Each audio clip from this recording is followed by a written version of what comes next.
Rabustin mach mich nicht schein, kauf dir Rabustiefel, lech zum Prisiv darfst wie gehen. Oi, oi, oi, oi, Joschke fuhrt weg, noch a Schuh, der Poist geht weg. Sei mir gesinnt, mein Teier. Amal as Gewen. Once upon a time, I got all choked up because some of you nodded. You knew what that meant. Once upon a time, Amal as Gewen. Once upon a time, there was a rabbi named Rabbi Jacob Krantz, and he lived in the 1700s in Poland, in Dubno, Poland, and he was known as the Dubner Maggid. A Maggid was a storyteller, a preacher, who traveled around enlightening people through stories. And he was known as the Dubner Maggid.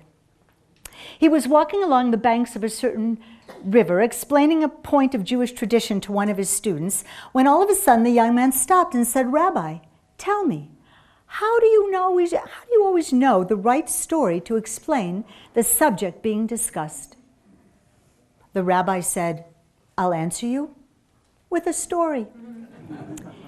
A nobleman once sent his son to a military academy. The young man excelled at many things, but the sport in which he excelled at was shooting bullseyes. In fact, he had won many awards.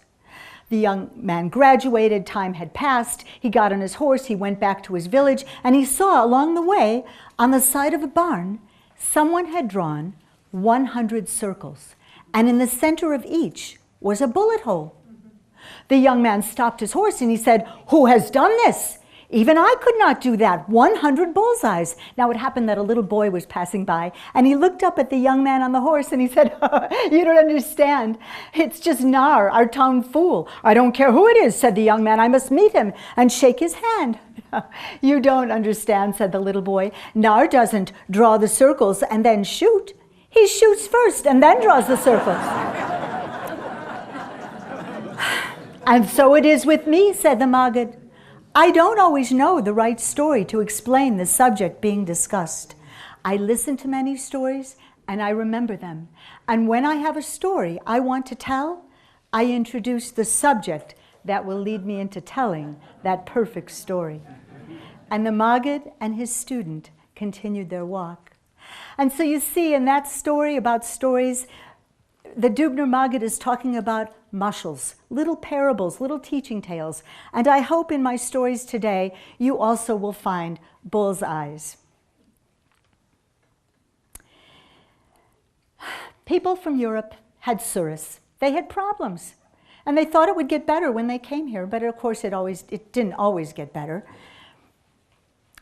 There was a woman named Rivka. And Rivka went to see the Rebbitzin, the rabbi's wife, and she said, "Rebbitzin, you've got to help me. My life, I can't take it anymore. I stand all day in the market selling vegetables and my legs are swollen like melons. My children, they're filled with modern ways. I say this, they do that, and just when I got used to that, they do this. Rebbitzin, my life, I can't take it anymore." Now the Rebbitzin was a chachama, a wise woman. And she was used to helping people, so she had Rivka sit down. She handed her a glass of tea to warm her stiffened fingers. And she said, "Rivka, I think I can help you. Go home and pack a pekel. Pack a pekel of your problems and bring it back here this afternoon." Now a pekel was a small bundle. And Rivka knew that jeder Yid hat sich sein pekel. Every Jew had a bundle of problems. So Rivka was thrilled. She thought her life would improve. She went home and she put all her problems into the pekel. And with great effort, she hoisted that pekel on her back, and huffing and puffing, she came back to the Rebbitzin's house. But something was different. She heard a lot of voices. Every woman in the shtetl had brought with her her own pekel of problems. The Rebbitzin had to quiet them down. "Shah, Shah, no, Rivka, you have the opportunity to exchange your pekel for any pekel in the room." Rivka was thrilled. She thought her life would improve 100%. She headed straight for the smallest pekela. But when she picked it up, it was very heavy. And when she opened it, it only had one problem. a small child was very sick. Rivka's children drove her crazy, but they were her heart. She wouldn't and couldn't do without them. She quickly tied that one up and put that one down. Then she decided to head for the lightest peckle in the room. She tried them all, and she found that the lightest was also the largest. And when she opened it up, it was empty. It was filled with the vast emptiness of loneliness. Loneliness is a terrible problem. Rivka didn't want that problem, so she tied that one up. And that's how it went. Peckle after peckle, Rivka tried them all. And none of them had any problems she wanted. And when the afternoon was waning and dusk came, all of the women made their way out of the little room, and only one peckle was left. It was Rivka's, she was sure of it. But it was only half the size of when she had brought it.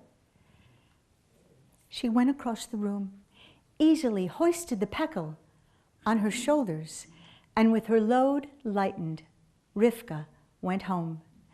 Jeder Jid hat sich sein Peckl.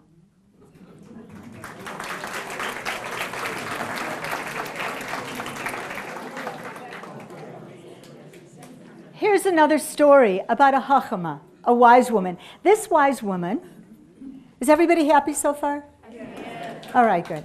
So, I just want to know if you're there. This wise woman was my Grandma Chana Fagel, blessed memory. And she lived in a courtyard building on Balmoral Street in Chicago, and many Sundays my family and I would go, and we would visit her. And my sisters and brother and I, my parents, we would crowd into the little vestibule with octagon tiles on the floor, and then we would press the little black round button to the third floor. But you see, my grandma thought she couldn't quite understand that the third floor wasn't Lithuania, and you didn't have to shout.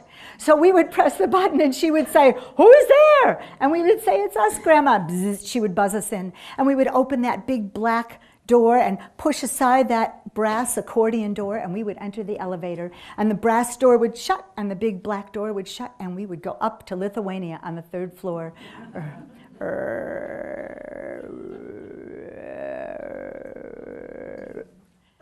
And we were there, and we'd push aside the brass door and open the big black door, and the smells of delicious food would come to us from all over the hall. Every door had a mezuzah.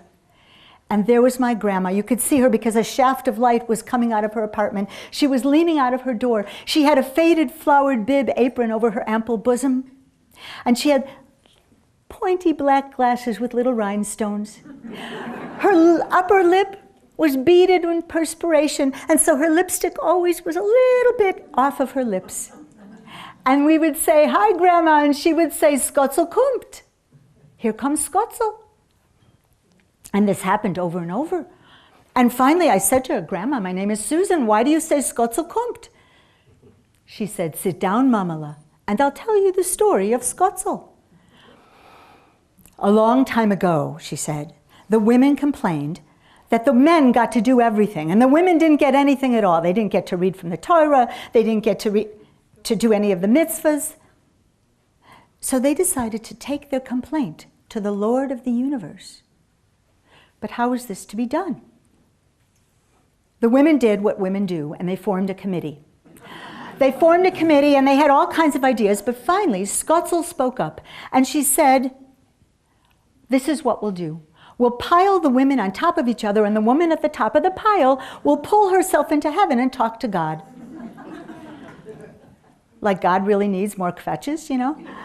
So anyway, because she was both clever and a skillful speaker, Skotzel was chosen to talk to God. The first woman knelt down. All the other women climbed on top of her, one on top of the other, on top of the other. And just as Skotzel was about to pull herself into heaven, the woman at the bottom of the pile got an itch. She reached up to scratch her nose, and the whole pile of women came tumbling down, one on top of the other. The women picked themselves up and rubbed their bruises. They brushed themselves off, and they tried to find one another. But Skotzel was nowhere to be found, even though they searched everywhere for her. And there was no one left who could be counted on to talk to God. And the situation of the women remained unchanged. And so you see, said my grandma, whenever a woman comes into our house, we say, Skotzel kommt. Here comes Skotzel. Because who knows, one day she might really be here. Now, many years later, when I was in college, I went to visit my grandma by myself. I went into that same little hallway, pushed the same little black button to Lithuania, and my grandma would say, who's there? And I'd say, it's me, Grandma. It's Skotzel. I've arrived.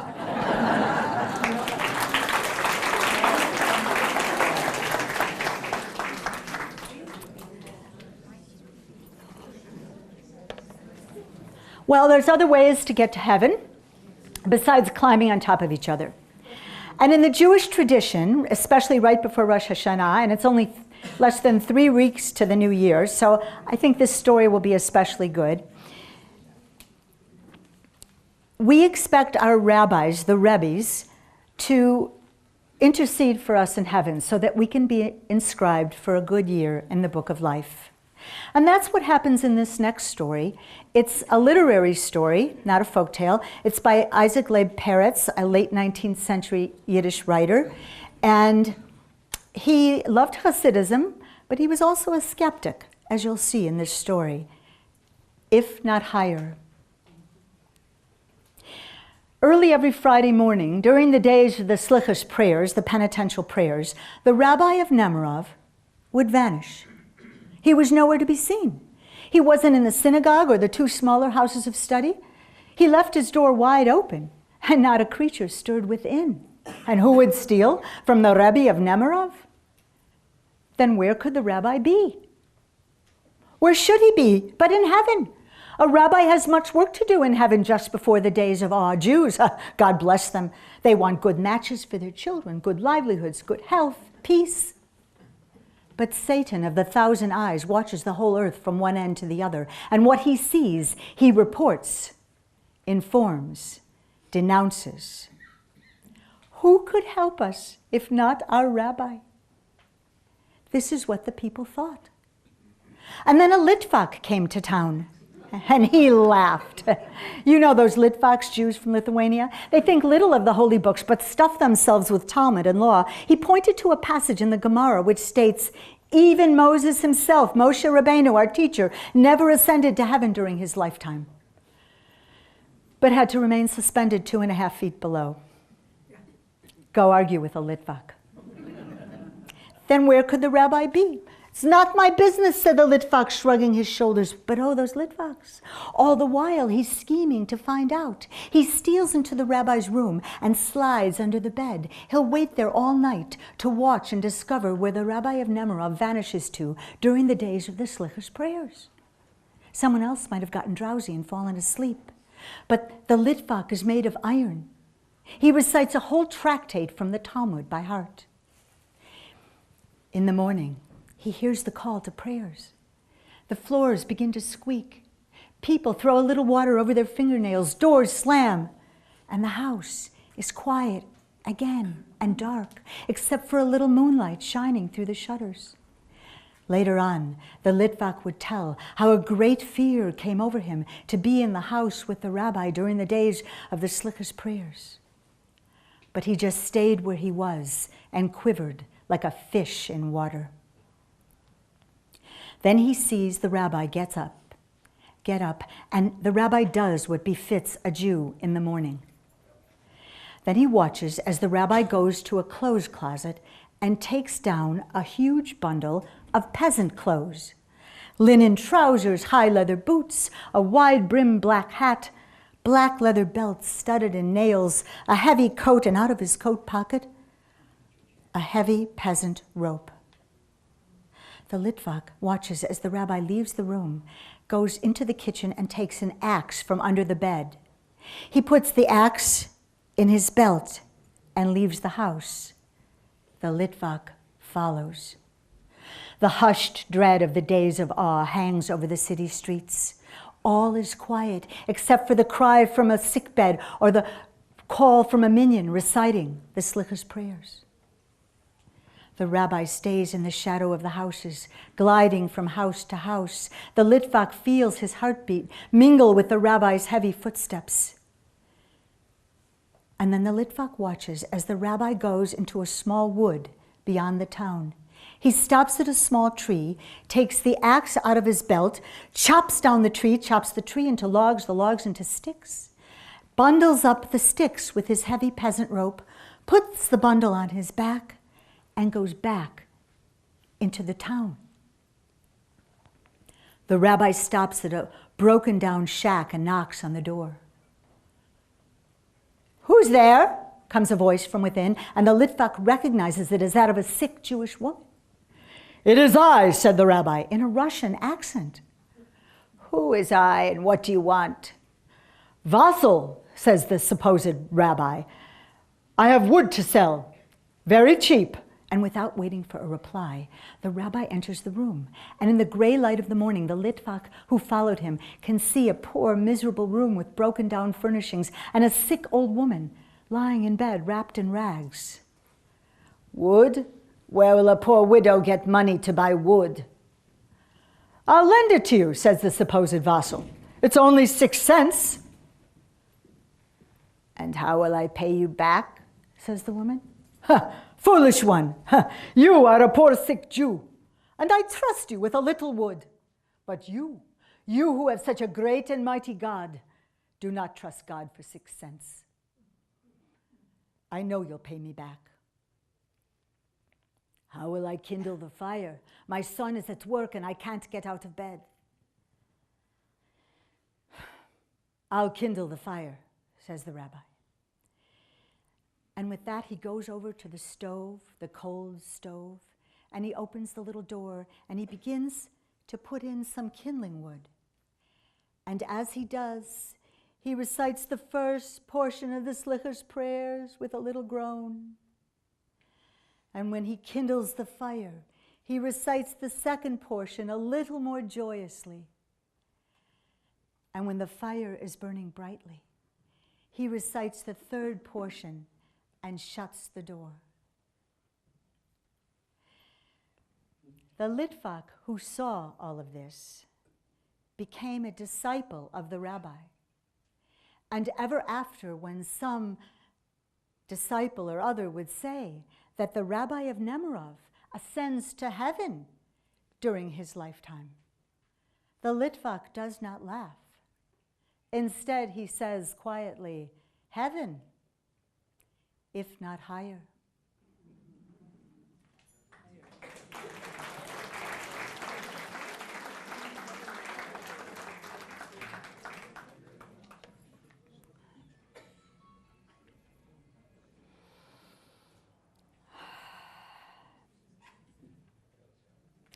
So Jews came here to this country. Wasn't easy to earn a living. And I'd like to tell you about a man named Shlomi. Shlomi was a peddler. He pushed a little cart of fruit and vegetables along the Lower East Side. And he made his living that way. Not much, but every day what he loved to do most was go to shul and daven and pray. Every day he went to shul. Finally, when the shamas of the synagogue left, all the men in the shul decided that Shlomi would make a good shamas, a good caretaker. So they said, "Shlomi, would you be the shamas?" And Shlomi said, "Sure." You know what they say. Wenn das Mazel kommt, stell ihm a Stuhl.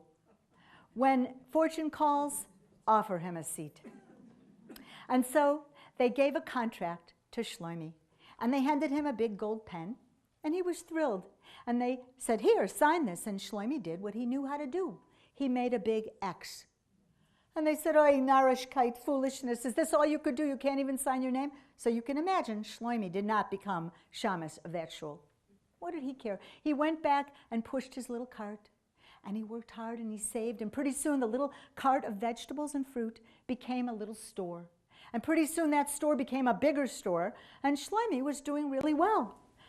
Down the block from him was the A&P, and they saw Shlomi's store, and they said they better talk to him. And Hartford Harrington III came to him and said, would you be partners with me? And Shlomi said, "Sure." You know what they say? Wenn das Mazel kommt, stell ihm a Stuhl. And so all the men crowded around the table. They drew up a contract. They handed him a big fat gold pen. And they said, here, Shlomi, sign here. Shlomi did what he knew how to do. And you know what he did. He made a big X. And they couldn't believe it. And they said, you can't even sign your name? He said, if I could sign my name, I would be the shamus of a shul.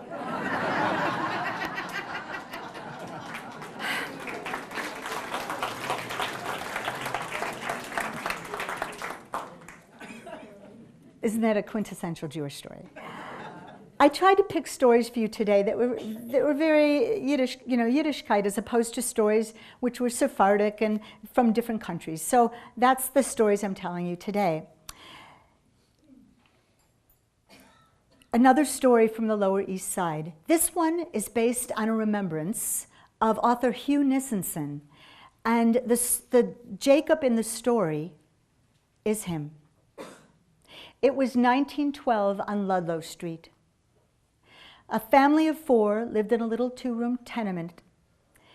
All day long, the mama and papa sewed on rented sewing machines. The papa made the pockets and hems. The mama put the buttons on. Every day after school, 12-year-old Jacob would go take the clothes to the subcontractor, get the little money, and bring back new clothes for the next day. All in all, they earned $10 a week. Often, they went to bed hungry, but not on Shabbos. Even Jacob, his mouth watered every Shabbos morning because he knew he was going to get a delicious meal. And 2 challahs, chicken soup, stuffed fish, sweet red wine. And his papa always brought back a guest. He remembered the custom from Russia.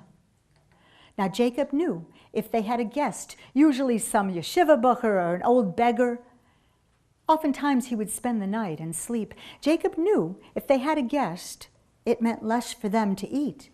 And one day he said, Papa, why?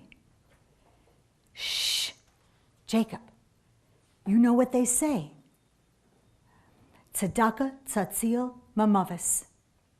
From the book of Proverbs, charity saves from death. One day, Jacob's mama was sick. She was sick for 2 days with fever and chills, and she began spitting up blood, and finally Jacob convinced his father to get a doctor. The doctor said she had pneumonia and should go to the hospital. Jacob's father didn't want to send her to the hospital. In the old country, the hospital was just a place people went to die. But Jacob convinced him, and so they were about to leave for the hospital when Jacob's father said, Oi, I almost forgot. Jacob, you'll have to do the shopping today. Shopping, said Jacob, for what? It's Shabbos, said his papa. Tonight? Shabbos is Shabbos. But I'm not hungry, said Jacob. No, but our guest will be. Tonight? And then his mama whispered, do what your father says. And so, that very afternoon, Jacob and his little brother went to Hester Street, and they looked around and they found old Reb Rifkin. Reb Rifkin the Melamed. He was so emaciated, he looked like he hadn't eaten in weeks, and his payas were dirty and there was dirt under his fingernails. But he came back, and their meal was meager because they had spent a whole $2 on the doctor. They had a fish head, a little soup, and some dried bread. Jacob gave him the fish head. He ate the whole thing and even sucked the bones. He ate everything but the eyes. And then that night, they let Reb Rifkin sleep on the table. Jacob heard his father crying across the room. Papa! Jacob, is that you? Come here, Jacob. Jacob went across the room. Papa, everything will be all right. Mama will be all right. How do you know, Jacob? Because I did what you said. You said, tzedakah tzatzil mamavis, charity saves from death. And I had a guest for Shabbos, Papa. No, Boychik, you misunderstood. Do you think you can bribe God with a mitzvah? No, Boychik. Tzedakah will not save Mama from death. Tzedakah will save God from death.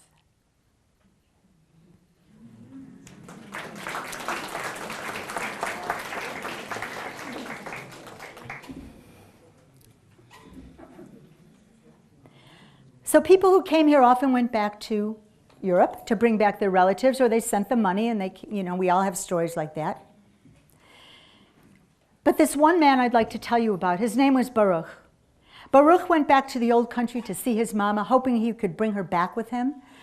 But when she saw him, she cried and she held him and she was so happy to see him. You can only imagine. And then she put hands on his face and she said, "Oi, Baruch, you don't have a beard." And he said, "Mama, you don't need a beard in America." "Baruch, you still keep kosher?" "No." "Mama, it's not so easy to keep kosher." "Baruch, tell me, you keep the Shabbos." "Mama, the streets aren't paved with gold. You have to work." She looked around. She leaned in. She said, "Oi, Baruch, are you still circumcised?"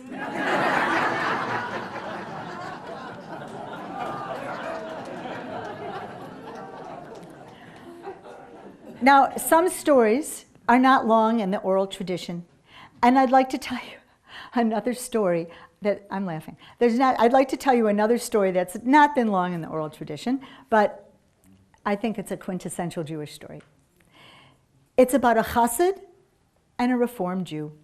And they were playing golf. I told you it's not long in the oral tradition. And they're playing golf, and the chassid is a fabulous golfer, holes in one, and the Reformed Jew loses.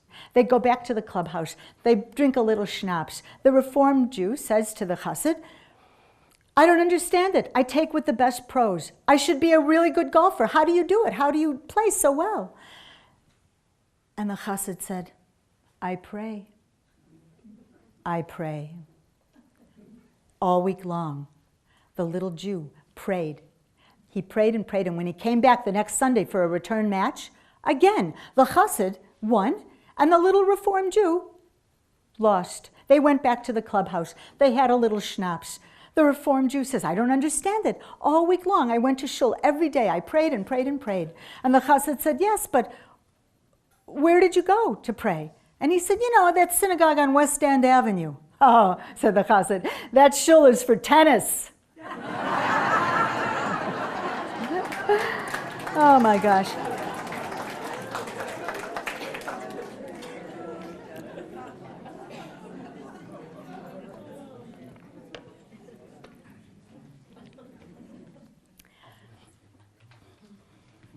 No program of Yiddish stories would be complete without acknowledging the fate of so many of the Yidden in Europe. And here's a story about that. One of the last remaining Jews in the Warsaw Ghetto was Rabbi Kalonymus Kalman Shapira. He was known as the Piaseczna Rebbe because it was in Piaseczna in Poland where he taught the children. He taught them how to live, how to act, how to keep their faith. And he wrote down his teachings in a book he called The Holy Fire. When the Warsaw Ghetto uprising was crushed and he saw the end was near, he took his manuscript and he buried it in the rubble of a bombed-out house. And then he was put in a cattle car where he was shipped to Auschwitz and later died. Many years later, a little boy found the manuscript. And he gave it to a soldier who saw the Hebrew writing, and he gave it to the chaplain, Rabbi Hollander. Rabbi Hollander published the book. This is how it began. When you find this manuscript, there may be no more Jews left in Poland. There may be no more Jews left in Europe. There may be no more Jews left in the world. But in Yerushalayim, there will always be Jews. Yerushalayim cannot live without Jews. Please, find the first Jew and beg him in my name to publish this book. And I swear to you, whoever will publish this book, whoever will learn these teachings, I will pray for them before God's holy throne. And that's the end of that part of the story, but it's not the end of the whole story, because many years later, another Hasidic rabbi, Rabbi Shlomo Carlebach of blessed memory, found a copy of that book called The Holy Fire in a library, and he read it. And he wondered if any of the children that the Rebbe taught in the ghetto or in Piaseczna were still alive. This is his story. He was walking along near the beach in Tel Aviv when he saw a street sweeper sweeping. His body was all broken up and hunched over, but his face was beautiful. And Reb Shlomo, as he was known, came up to him and said, Shalom Aleichem. And the man said, Aleichem Shalom, in a sort of Yiddish, Polish accent. And Reb Shlomo said, are you from Poland? Yes, said Reb Shlomo. Yes, said the man. I'm from Poland, from Piaseczna. From Piaseczna? Have you ever heard of Reb Kolonimus Kalnin? Heard of him, he said. I studied with him in his yeshiva from the time I was 5 until I was 11. And then I was shipped to Auschwitz. I was so tall, they thought I was 17, and they kicked me and whipped me, and I never healed, and that's why I look like this. Now, here in Tel Aviv, I'm all alone. Please, said Reb Shlomo, please, can you give me over one of the Rebbe's teachings? Teachings? Said the man.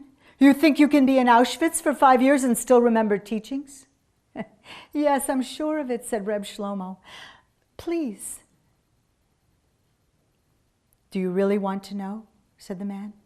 Yes, said Reb Shlomo, and I swear to you I will give over your teachings over all the world. And Rabbi Shlomo Carlebach could do this. He was a famous singer and storyteller and songwriter.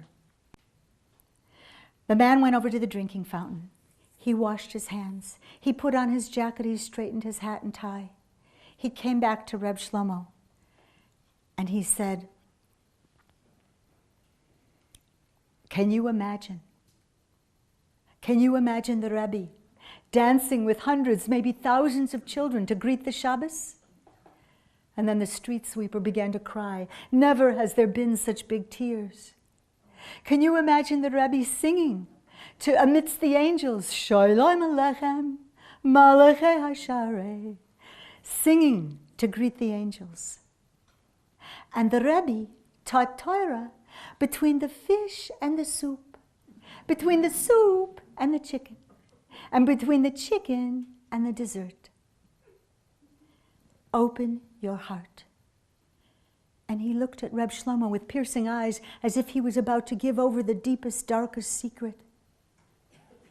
After every teaching, the man said, the Rebbe would turn to us and he would say, Kinderlach, teure Kinderlach, Gedenksche.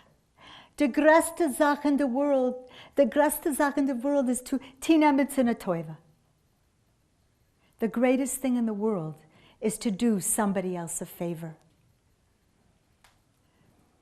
I was in Auschwitz. I wanted to kill myself. And then I would remember the words of the Rebbe.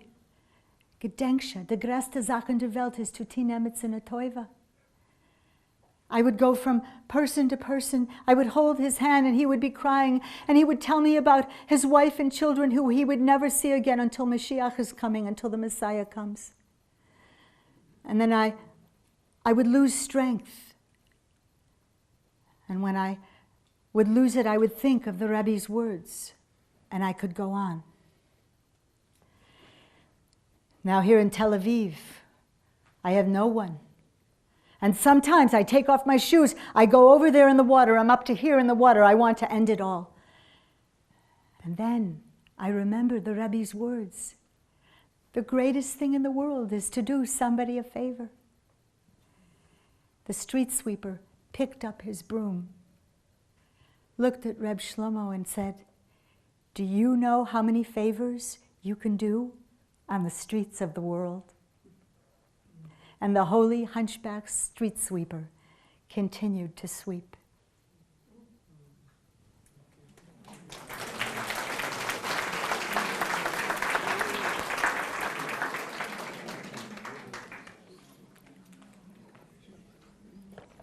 This is another Reb Shlomo Carlebach story. I read it originally from him, but you can imagine my astonishment when I was in Krakow, Poland a few years ago, and I was touring an old cemetery with a rabbi, a very old cemetery. He was showing us around, and he showed us a faded, weathered, crooked gravestone, and he told a version of this story. Maybe it's true. Amos? There was once a miser by the name of Yosela. Of all the Jews who lived in that little ghetto, Kazimierz in Poland, in Krakow, only Yossele could afford to give tzedakah. And of course, he rarely did. Now, also in that little Jewish ghetto, that little Jewish quarter in Krakow, there was many shuls, but in this one shul, a man named Feivel waited until the mourner's Kaddish was done. He made his way to the bima. He gave a klop. Gentlemen, I've just come from Yossele's home. As a member of the Chevra Kadisha, as a member of the Burial Society, we thought we should tell you what occurred. We said to him, as many of you know, he's been very sick, and we said to him, Yossele, you can't take your money with you. Give us 500 rubles. We'll make you a nice funeral, a nice burial, and the rest of the money we'll give to the poor. I'll give you 50 rubles, Yossele croaked. Then we won't bury you, we said. Then I'll bury myself, he said. And with that, Yossele recited the Shema and died. Well, I've come here today to ask for a minyan. Tomorrow at the cemetery. Feivel looked around. All of the men were rolling up their talisim and tefillin. Gentlemen, gentlemen, a little rachmanis, you can have a little compassion. A man in the first row stood up and said, Rachmanis, when my wife was sick, he gave me enough for a pill. You call that Rachmanis? And then another man stood up and said, and what about when the cheder burned down? Gentlemen, the man still needs to be buried. From the back of the shul came a small, sneering voice. Fair, let him bury himself. And with that, all of the men kissed the mezuzah and walked out the door. What was Feivel to do? Monday passed, Tuesday, Wednesday. Finally, on Wednesday, Feivel took pity on the poor man's body and he buried him in a little grave in the Krakow cemetery. He mumbled a few words and hoped all would be forgotten. The next day was Thursday. Thursday afternoon, there came a knock at the door. Rabbi Kalman. It was a poor Jewish woman. Were there any other kind? Rabbi, you've got to help me. There's a thief in this town. Come in, said the rabbi. Tell me, what's the problem? Well, every Thursday morning since my beloved Jacob died, Olav Shalom, may he rest in peace, I received 5 rubles underneath my water bucket, Rabbi. But this morning, there was none. The rabbi promised to look into the matter and gave her some money. But no sooner had she left than someone else came. This time it was a man. Rabbi, can you loan me some money for Shabbos so I can make a nice Shabbos for my family? Well, certainly, said the rabbi, but I've never seen you here before. How did you make Shabbos last week? To tell you the truth, said the man, ever since my leg became lame and I couldn't work, there's been 5 rubles underneath my door every Thursday morning. No sooner had he left than someone else came, and someone else, and someone else, and pretty soon every poor Jew in Krakow was crowded into the rabbi's little study. And they each told the same story of the missing rubles on Thursday morning. The rabbi quieted them down. Shah! It was Yossele. It was Yossele. Yossele, you who lie in an unmarked grave, unmourned and lonely, Yossele, you who gave as God gives, secretly and unacknowledged. Salach lanu, Yossele, forgive us. And with that, the rabbi's head fell onto the table, as if he had died or fainted. And he found himself before the gates of heaven, and there was a man weeping uncontrollably, and one of the caretakers of the gates, an angel, was patting the man on the back. And the rabbi heard himself ask, who is that man? And why is he crying? And the angel said, his name is Yossele. He's been crying ever since he got to heaven. We don't know why. He lacks for nothing here in heaven. All he keeps saying over and over is, if I could just have one more Thursday morning. Just one more Thursday morning. And then the rabbi awoke. They erected a little gravestone over Yossele's grave, the one I saw maybe. And it says, here lies Yossele, the holy miser. Thank you. You know what? I'm speeding along. I'm going to add a little story that I didn't plan on telling you. Is that okay? Yeah. Okay, here we go.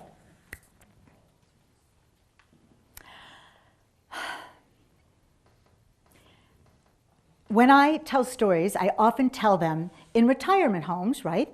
Nursing homes, I go anywhere. Have story, will travel. And so I have found myself getting asked back to a certain retirement home. Well, my Yetzer Hara, my evil inclination, said, Susan, why do you want to go there? You have to learn new stories now, and they pay you bupkis. And besides that, you know, sometimes elderly people, well, they snooze, they schmooze. It's not a picnic. But no offense to anyone. my Yetzer Hatov, my good inclination, said, Susan, you have to go. It's a mitzvah. So I went to do my great mitzvah by the letter of the law, not with the spirit of it. And when I went, I told stories, and I had such a good time, and the people were so nice, and the great mitzvah doer had been given a lot more than she had come to give. And when I was finished, no one moved.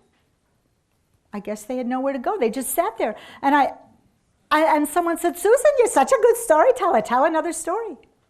So I told another story. And then that woman elbowed her friend, and this is true. She said, Malka, you tell a story. You're a good storyteller. So Malka told us a story. And I came down and I sat on the seats, and we were having a story swap. And it was like having, 50 grandparents. It was great. I was loving it. And then a man named Mr. Goldstein got up, and he said, wait right here. And he went upstairs to his room, and he brought down a sheet of paper. And on it was a Yiddish story. Polka, Yenta, and Geronimo. The Yiddish version of Pocahontas. And he read it, and man, he had everybody just laughing, and I was like this, because I don't really understand very much Yiddish. And so everyone had such a good time, and when it was time to go, and some of the people made their way out of the room on canes and walkers, and I said to Mr. Goldstein, I told him the attitude with which I had come. And he took my elbow in that sort of old-fashioned, gentlemanly way, and he took me to a yellow padded folding chair next to the red flocked wallpaper in the social hall. And he said, let me tell you a story. I was once a wealthy man. I cared nothing for anything but money, how to make it, and how to spend it.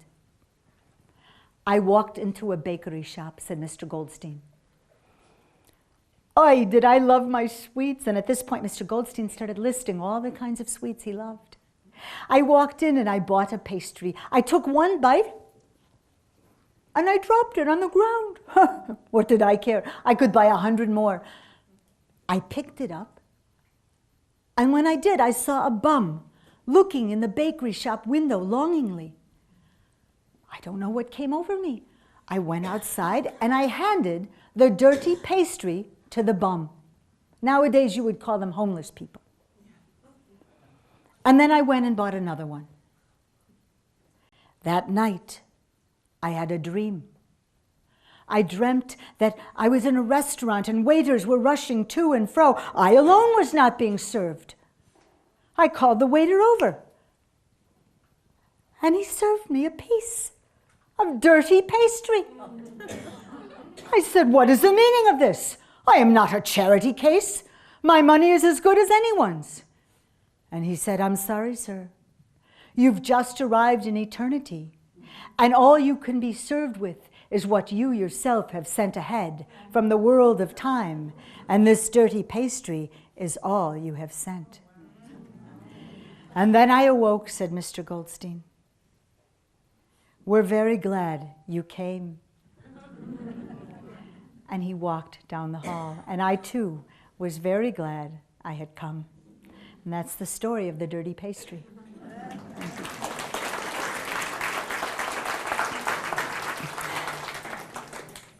Okay.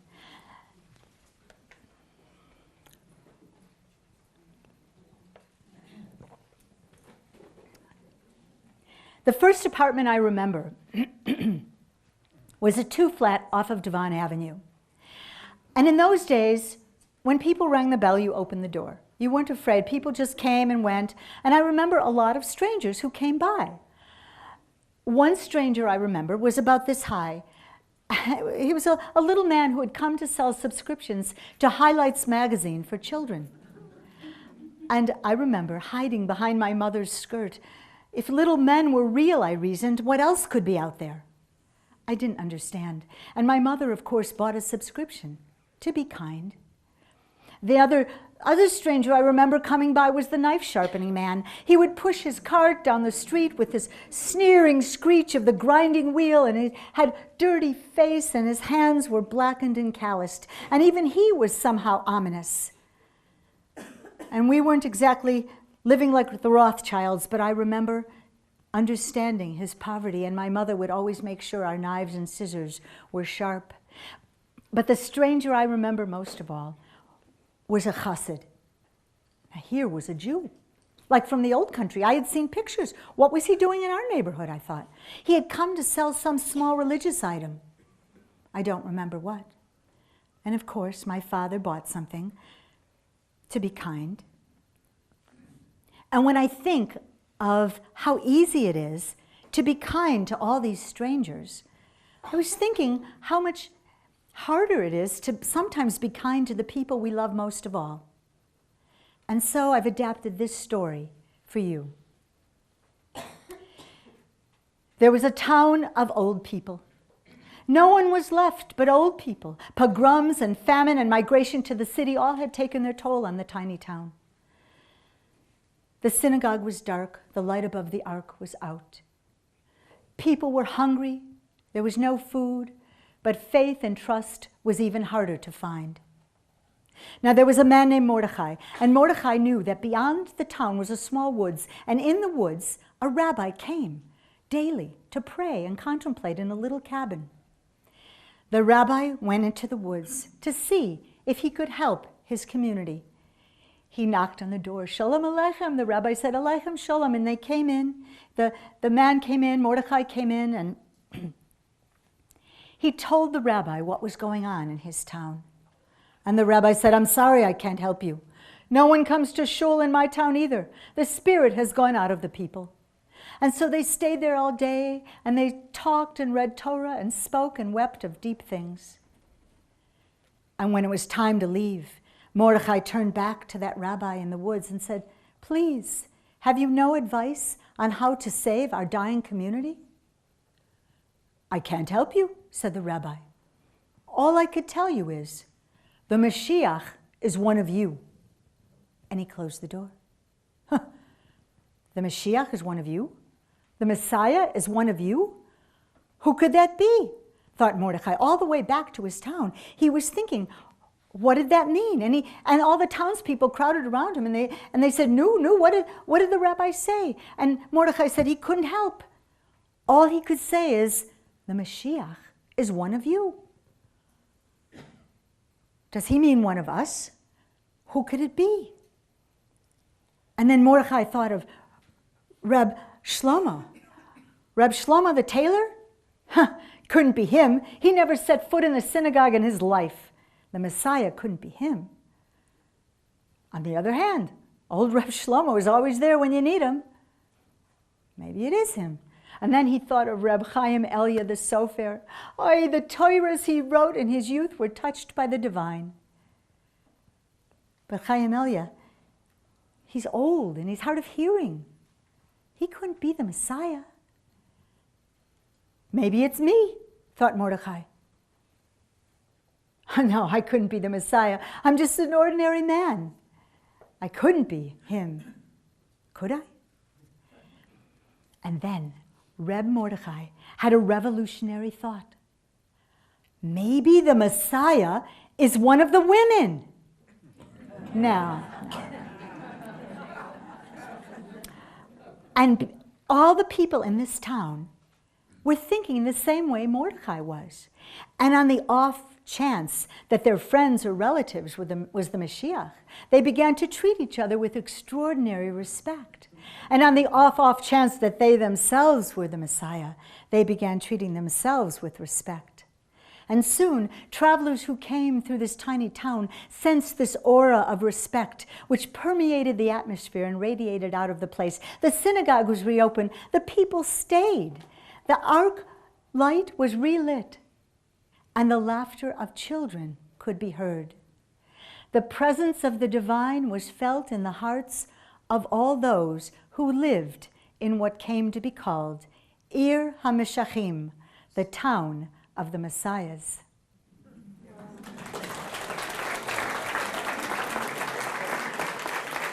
And so may we all live in such a town. Und jetzt, teure Zuhörers, is eure Rebur zu der Zellen Demeises in eure eigene Wörter.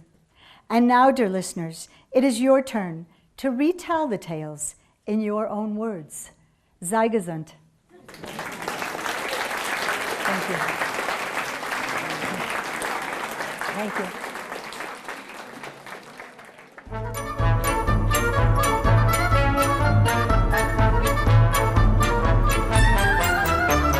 Kauf mir nicht kein Lockenes und mach mich nicht schön. Kauf dir Rapportstiefel zum Preis, if darfst wie gehen. Oi, oi, oi, oi, Joschke fuhrt weg. Noch a Schuh, der Poist geht weg. Sei mir gesinnt, mein Teiere Kalle, noch dir will ich ben, kenn mehr wie noch alle.